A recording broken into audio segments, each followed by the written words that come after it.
नमस्कार दोस्तों, wisdom tree में आपका स्वागत है। दोस्तों, आज हम बात करेंगे संस्कारों की, कर्मों की, नीति की और भगवत गीता की। दोस्तों, क्या आप जानते हैं कि एक बार श्री कृष्ण से किसी ने पूछा था कि हे माधव, हे श्री कृष्ण, जो गीता का ज्ञान आपने अर्जुन को दे दिया, यदि वे आप दुर्योधन को दे देते तो कदापि ये युद्ध ही ना होता। इस बात पर श्री कृष्ण हंसे और उन्होंने इसकी व्याख्या करी। मगर दोस्तों, यहाँ पर हमें इस प्रश्न के बारे में सोचना अनिवार्य है। सोच के देखो दोस्तों, यदि सचमुच श्री कृष्ण ने ये गीता का ज्ञान, ये परम धर्म का ज्ञान दुर्योधन को दे दिया होता तो शायद वे कभी युद्ध के लिए तैयार ही नहीं होते। लेकिन इसका उत्तर श्री कृष्ण ने बहुत ही सुंदर शब्दों में दिया था। दोस्तों, यहाँ पर वे हमारे पुराणों और शास्त्रों में लिखे हुए कर्म की बात करते हैं। दोस्तों, श्री कृष्ण ने भगवत गीता में ये बताया है कि इंसान कर्मों से बना है। कुछ करना भी कर्म है, कुछ ना करना भी कर्म है, और कुछ करना अगर यदि है भी तो या तो वो अच्छा है या वो बुरा है। बुरे कर्म का फल भी हमें भुगतना पड़ता है किसी न किसी प्रकार की पीड़ा एवं असंतोष से, और अच्छे कर्मों का भी फल हमें भुगतने के लिए वापस पुनर्जन्म लेना ही पड़ता है अच्छे फलों को भोगने के लिए भी। तो आप अंदाजा करें दोस्तों, जैसे बुरे कर्म हमारे लिए पैरों की बेड़ियां है, उसी प्रकार अच्छे कर्म भी सोने की बेड़ियां है।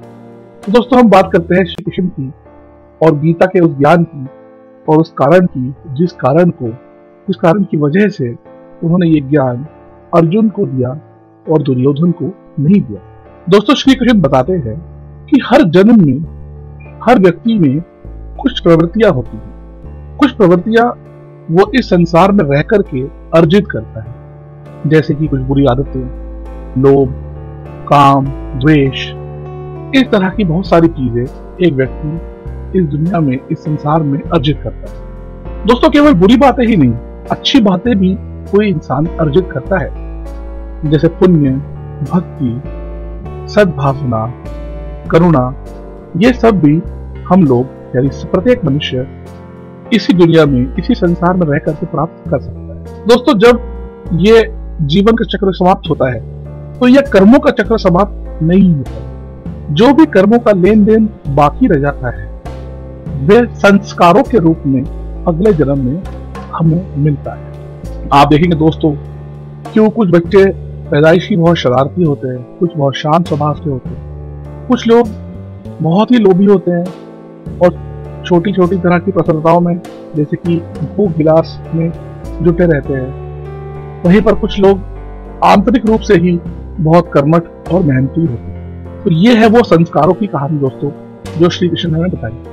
तो श्री कृष्ण ने ये बताया कि ये जो ज्ञान की बात है, ये जो धर्म अधर्म का फर्क है, क्या वो दुर्योधन को नहीं पता है?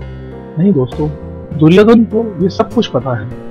दुर्योधन ये सब कुछ जानता था। उसने भी उसी गुरुकुल में शिक्षा प्राप्त करी थी, उसी गुरुकुल में धर्म की वो शिक्षा प्राप्त करी थी जो कि युधिष्ठिर ने भी प्राप्त करी। तो वे इन सब परिभाषाओं को भली भांति जानते थे, मगर उनके संस्कारों की अनुमति ही नहीं थी उन्हें। उसी कारणवश वे अपने पर संयम नहीं रख पाते थे। अपने द्वेष, अपने लोभ से उनको इतने त्रस्त थे कि वे कुछ भी करके धर्म का साथ नहीं दे सकते थे, क्योंकि उनके संस्कारों में ही धर्म।